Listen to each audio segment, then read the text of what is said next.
मेरी बेटी घुट घुट कर नहीं जिएगी। माँ, माँ, देखो तो पापा को कितने उतावले हो रहे हैं।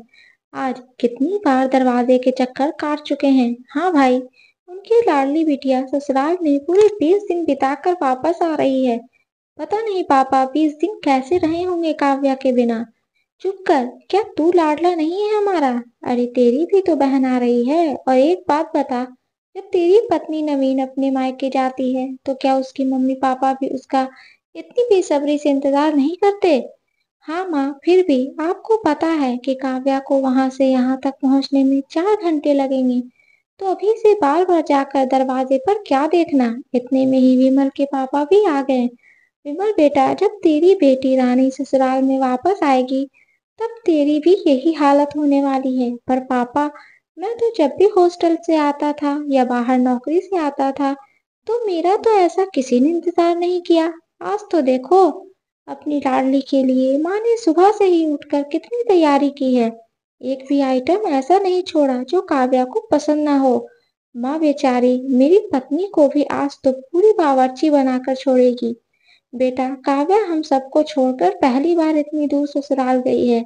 पता नहीं वहां कैसे रह रही होगी, कैसी होगी मेरी लाडली। उसका इंतजार तो बनता ही है ना। 4 घंटे बाद काव्या घर आ गई और चहकते हुए अपने पापा मम्मी के गले लग गई। पापा मम्मी की आंखों से गंगा जमुना बहने ही लग गई। ऐसा लग रहा था जैसे बेटी 20 दिन के बाद नहीं 20 सालों बाद मिल रही हो। पूरे घर में खिलखिलाहट फैल गई। भतीजी तो बुआ से ऐसे चिपक गई मानो फेविक्विक का जोड़ हो। सब बुआ भतीजी के मिलन को देखकर भी बहुत भावुक हो रहे थे। तभी काव्या बोली, पापा मम्मी, आपको पता है मुझे यहाँ तक आने में कम से कम 4 घंटे लगते हैं। फिर आप बार बार किसका इंतजार कर रहे थे बाहर खड़े होकर? मेरे पास अपना खुद का हेलीकॉप्टर तो है नहीं जिसे लेकर चल दूं और बस 5 मिनट में आपके पास आ जाऊं। मेरी प्यारी मम्मी, मैं आपको बता नहीं सकती मैं ससुराल में आप सबको कितना ज्यादा मिस किया। सबसे ज्यादा पापा को। मम्मी, मेरे ससुराल में सब लोग अच्छे हैं, सब मेरी छोटी छोटी बात का ध्यान रखते हैं। फिर भी एक दिन ऐसा नहीं गया जब मैंने आपको याद नहीं किया। चल चल, अब बड़ी बड़ी बातें छोड़। यह बता, इतने बड़े सूटकेस में क्या भर के लाई है? ऐसा लगता है तू तो परमानेंट यहाँ रहने आ गई। आदित्य जी से लड़ाई तो नहीं करके आई? तेरा क्या भरोसा, तू मुझसे भी दिन भर झगड़ा करती थी। परेशान होकर उन्होंने कह दिया होगा कि काव्या, तू तो अपने मायके ही जा, तेरे घर वाले तुझे झेल सकते हैं, हम नहीं। तभी मम्मी हंसते हुए बोली, बस विमल, अब बस कर काव्या को छेड़ना। कितनी देर से भूखी होगी मेरी बच्ची, पहले उसकी पसंद का खाना तो खाने दे, फिर जी भर के बहन भाई एक दूसरे को छेड़ना। ऐसा कहकर मम्मी काव्या को खाने की टेबल पर ले गई। काव्या तो हमारी खुशी के पागल हो गई। माँ, आपने सारा खाना आज ही बना डाला, तो आगे के 15 दिन के लिए आप क्या बनाओगी? सारा एक दिन में खिला दोगी क्या मुझे? हाँ हाँ, खा ले, तेरी सास भी तो देखे।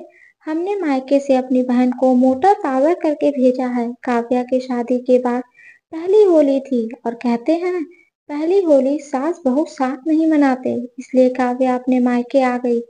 आदित्य भी आना चाहते थे किंतु उनकी अर्जेंट मीटिंग आ गई। हाँ, पर 15 दिन बाद वह लेने जरूर आएंगी। फिर काव्या अपने ससुराल की और बहुत सी बातें बताने लगी और कब 2-3 घंटे बातों में ही निकल गए पता ही ना चला।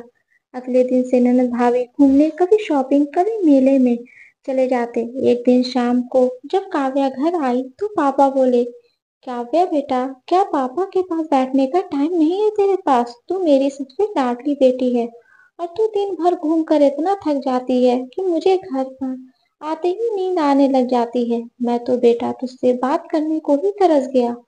बेटा, तेरे ससुराल में सब ठीक है ना? तुझे वहाँ कोई परेशानी तो नहीं है?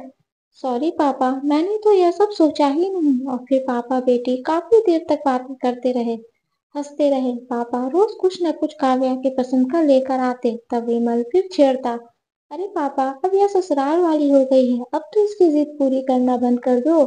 तब पापा बोले, बेटा, जब तक बेटी मायके में है उसकी हर इच्छा पूरी करनी चाहिए। आगे पता नहीं ससुराल में इच्छाएं पूरी हो या ना हो, और मैं ये नहीं चाहता मेरे होते हुए मेरी बेटी को अपना मन मारना पड़े। और फिर कुछ दिन हंसी खुशी बिताकर काव्या अपने ससुराल चली गई। इस बार राखी पर काव्या फिर से मायके आई, किंतु इस बार उसकी हंसी में वह चमक नहीं था और ना ही वह कोई जिद करती, न खुलकर कोई बात करती। पापा मम्मी से यह सब नहीं छुपा, आखिर उनकी चहकने वाली लाडली अब इतनी गुमसुम सी क्यों हो गई थी। पापा के लाख पूछने के बाद में काव्या थोड़ी सिहर गई, और फिर उसने जो बताया उसे सुनकर तो काव्या के पापा दंग रह गए। काव्या ने बताया, पापा वैसे तो ससुराल में पैसों की कोई कमी नहीं है, किंतु फिर भी वो मुझे कम दहेज के लिए अक्सर ताने मारते रहते हैं। यहाँ तक कि आदित्य का चरित्र भी साफ सुथरा नहीं है।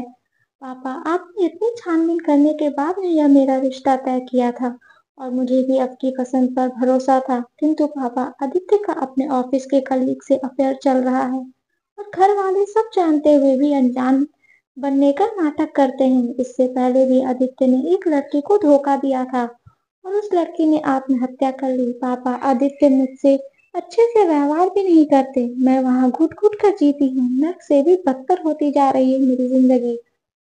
मुझे एक नौकरानी के जैसा दर्जा दे रखा है। पापा, आपकी लाडली की वहाँ कोई इज्जत नहीं है जैसे यहाँ मेरी भाभी की है। हम सब यहाँ भाभी को इतना मान सम्मान प्यार दुलार देते हैं, किंतु वह लोग तो मुझसे सीधे मुंह बात तक नहीं करना चाहते। अब बताइए पापा, मैं क्या करूं। पापा, मैं आपकी लाडली बेटी जरूर थी, किंतु आपने मुझे कभी आत्मनिर्भर बन नहीं दिया। तब काव्या के पापा बोले, बेटा तू इतना सब सहन करती रही, और एक बार भी तुझे अपने पापा की याद नहीं आई, या हमसे कहना तूने जरूरी नहीं समझा। 2 दिन बाद काव्या के पापा ने आदित्य के घर वालों से इस बारे में बात की, और उन्हें समझाने की बहुत कोशिश की, मगर उन्होंने काव्या के पापा को साफ साफ कह दिया, देखिए अगर आपकी बेटी को यहाँ रहना है तो हमारे हिसाब से ही रहना होगा, हम सबकी मर्जी से नहीं रहेगी। अगर आपको ऐस के यहाँ रहने से दिक्कत है तो आप रखिए अपनी बेटी को अपने पास।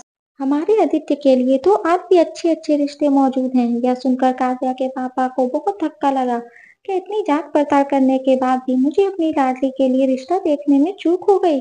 लेकिन अब मेरी बेटी उस घर में जाकर बार बार बेइज्जत नहीं होगी। बेटी है मेरी, कोई खिलौना नहीं। मेरी बेटी जिएगी तो सम्मान के साथ जिएगी। और फिर उन्हें काव्या और सभी घर वालों की सहमति के साथ आदित्य के खिलाफ तलाक और दहेज का मुकदमा तैयार कर दिया, और फिर जीत काव्या की हुई।